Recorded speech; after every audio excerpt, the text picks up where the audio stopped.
Let's see. Up next. Is that your truck? What? Free Justina! Free Connecticut! All right, up next, we have a young lady. She is ranked as an expert. She is one target away from being a distinguished expert. She's a target shooter. She is 16 years old. Please help me welcome Sunshine Snyder Drysdale.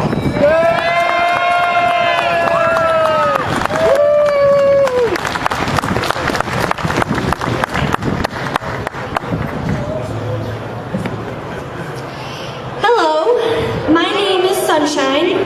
Yes, that is the name on my birth certificate. And I am a 16-year-old sophomore at Sacred Heart High School in Waterbury, Connecticut. I am in the top 10% of my class, and I have been a high honor student my whole life. I am a competitive swimmer, and I had the privilege to help my team to become Naugatuck Valley League champions this year. Personally, I medaled in the 100 breaststroke, and I'm currently the third fastest girl breaststroker in the Naugatuck Valley League. Oh, and I just joined track. I am a student, a swimmer, and an up-and-coming javelin thrower, but my most revered title is shooter. I have been shooting since I was about 10 years old, when I was old enough to participate at my summer camp. I started with air rifles and then moved up to 22s, which to this day is my favorite caliber to shoot. I didn't have particularly serious instruction on shooting when I began. It was just something that was fun and I seemed to have a knack for. When my family got their pistol permits a couple of years ago, my grandfather took us all up to the range one weekend. I distinctly remember my first time on a real range. The atmosphere of a range is a mix of control, clarity, peace, and safety.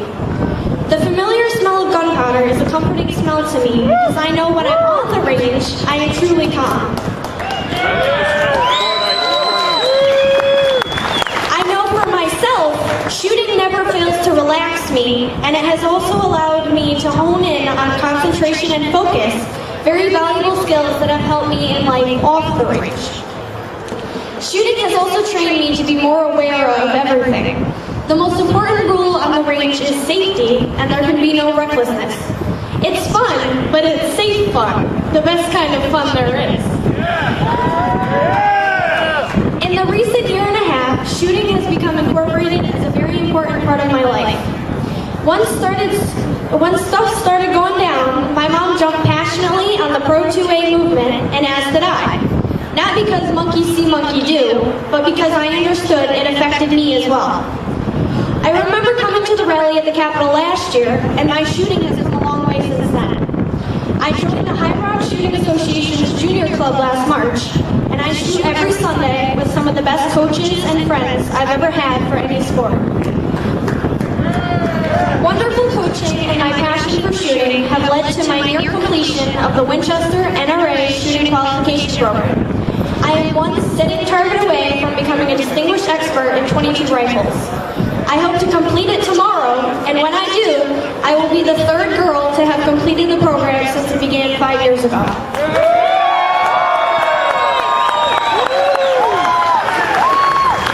I am very proud of my shooting accomplishments, and while it is a huge part of my life, it is only very recently that I have started opening up about my sport to people that know me. I am in no way ashamed of what my passion is, but the negative connotation associated with what I love is not easy to shake. Because it is so familiar to me, I often forget how it is usually perceived. While I know that there is no one type of shooter because we are all individuals, I am aware that I do not fit the image that the majority of people associate with shooting. I have never gone hunting, and I am not a middle-aged man. I do not own a speck of camo, but I do have a special place in my heart for those that can rock it. I don't fit the stereotype, the false and unnecessary stereotype that has been formed in the minds of those who don't understand who we are. I wanted to speak today in hopes that I could highlight the most promising areas of the shooting population. I want to make people step back, take a moment, and think of whom they are affecting. begin shooting in competition soon, which may help me to get a shooting scholarship that I can use to go to college. You are not keeping the guns out of those hands that you deem dangerous. You are keeping them out of the hands that have bright futures that may be entwined with that same rifle or firearm of choice. The problem is not the guns. The problem is the people. I believe very strongly in this. It is a proven, 100% accurate statistic that a gun cannot fire a bullet through its chamber without human assistance. This I can say with complete and utter confidence. If you have seen or heard otherwise, I believe that you should stay away from operating heavy machinery until that is sorted out.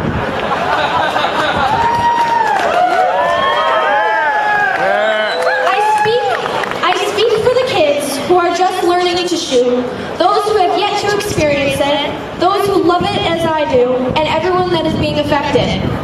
I speak for those that are passionate and for those who are hesitant to make their voices heard. I am speaking for those who do not have any say yet. I am 16 years old, and when I turn 18, I am prohibited from owning a firearm in my own name. This means if I want to train for the Olympics, shoot for a college team, or any other competitions, I would still need to rely on my mom if I remain a resident of the state. The passage of Bill 1160 is pushing young, responsible, and safe shooters, such as myself, out of the state. I am no longer looking at colleges in Connecticut. Lawmakers and legislators, look at me. I am a high honors student athlete whose passion and future is being jeopardized by your knee-jerk reactions and personal agendas.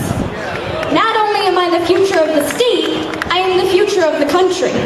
My mom has often said to me, if not me, then whom? And if not now, then when? And so I ask you, why not me and why not now? I too am part of the movement, the overlooked and quiet part, who is now speaking out in hopes that I may break the mold and inspire you to do the right thing for my future and for the futures of those after me. Thank you.